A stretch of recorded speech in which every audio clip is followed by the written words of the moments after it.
Sekarang mari kita kemudian membahas.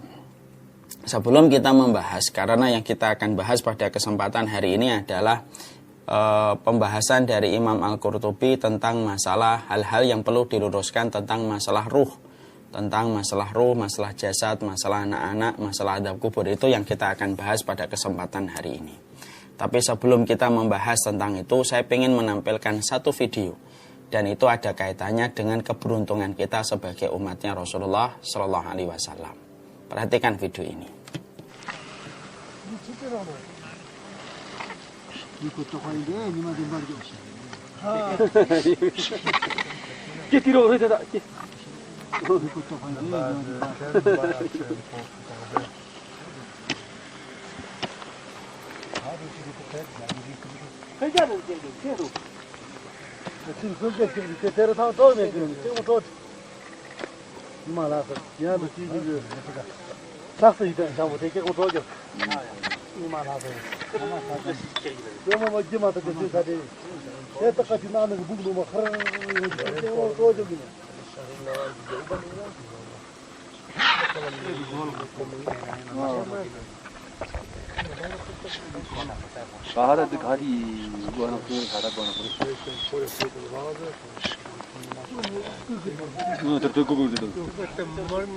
Gak ada soundnya enak.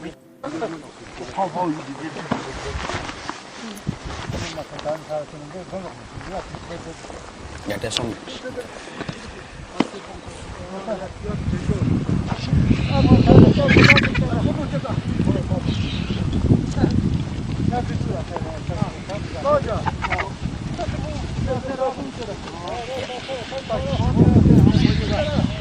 Video yang baru saja kita dapatkan ini merupakan sebuah fenomena atau sebuah pemandangan yang kita lihat di daerah Tibet.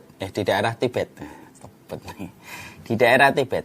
Ternyata orang-orang Tibet itu ketika ada yang meninggal di antara mereka, setelah jasadnya itu beberapa hari nanti akan dibawa ke puncak-puncak tebing. Lalu di puncak-puncak tebing itu seluruh daging-dagingnya akan dipotong-potong menjadi daging-daging kecil sebagaimana yang tadi kita lihat. Sudah menunggu puluhan bahkan ratusan burung pemakan bangkai yang mereka sudah berada di situ untuk melahap apa yang nanti akan diberikan kepada mereka. Daging-daging yang sudah dicacah-cacah dari daging manusia yang meninggal dunia, kupingnya, matanya, dicongkel semuanya yang bisa untuk kemudian diambil. Lalu disebarkan kepada burung-burung untuk dimakan dari burung pemakan bangkai. Biasanya ritualnya setelah mereka nanti makan, kalau videonya kita lanjutkan, kemudian burung itu akan diturun untuk terbang.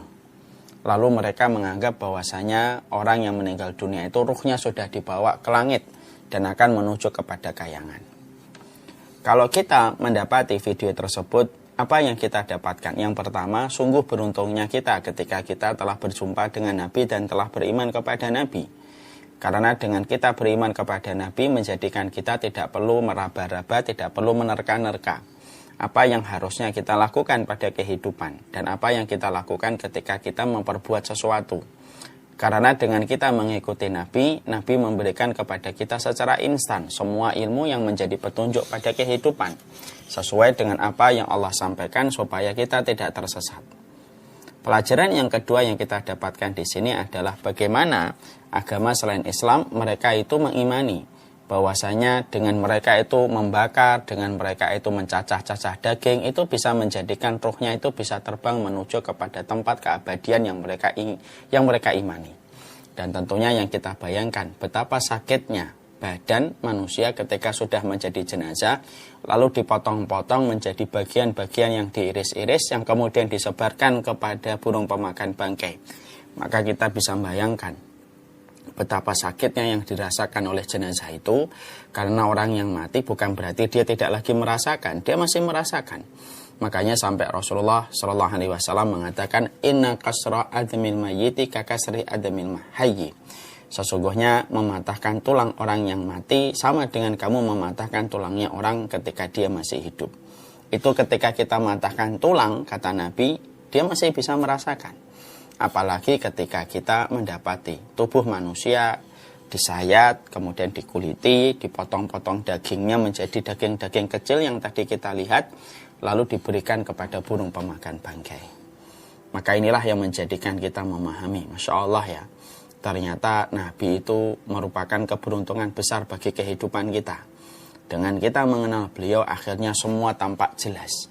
Sampai persoalan bagaimana memahami tentang kematian, memahami tentang kehidupan pun dijelaskan detail oleh Rasulullah sebagai seorang Nabi dan sebagai seorang utusan Allah. Bahkan bagaimana memperlakukan orang yang mati dan bagaimana sifat-sifat dari kematian itu pun dijelaskan detail oleh Rasulullah supaya menjadikan kita faham. Siapapun yang mencukupkan dirinya dengan Nabi pasti dia beruntung.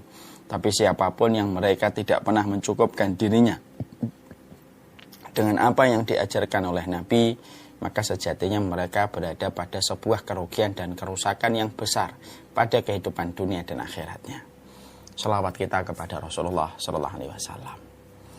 Sekarang kita akan mencoba untuk memahami. Setelah kita memahami tadi bahwasanya video yang tadi kita saksikan di Tibet, bagaimana mereka meyakini daging-daging yang dimakan pemakan burung itu akan dibawa terbang menuju kepada kayangan bersama dengan potongan-potongan daging pada jenazah yang mereka potong-potong itu. Sekarang mari kita membahas bagaimana sih kita membahas hubungan antara ruh dengan jasad. Nah, ini penting untuk kita pahami, penting untuk kita mengerti. Jangan-jangan kita tidak tahu bagaimana memahami ruh dan bagaimana memahami jasad. Padahal ini termasuk salah satu perkara-perkara yang kita harus imani. Karena salah satu perkara yang kita imani adalah hari berbangkit.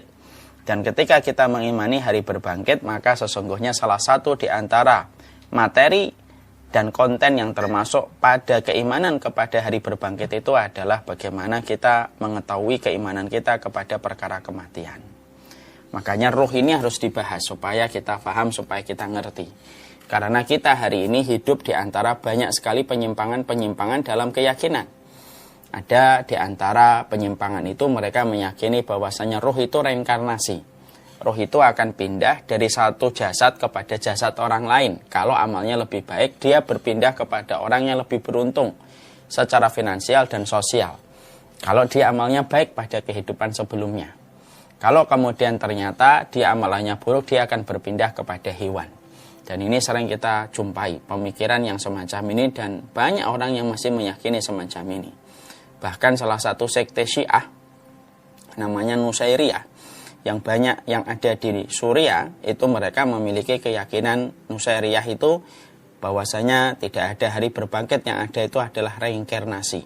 Karena ruh berpindah dari satu manusia ke manusia yang lain sesuai dengan tingkat amalnya, dan kalau amalannya buruk pada kehidupan sebelumnya dia akan pindah kepada hewan.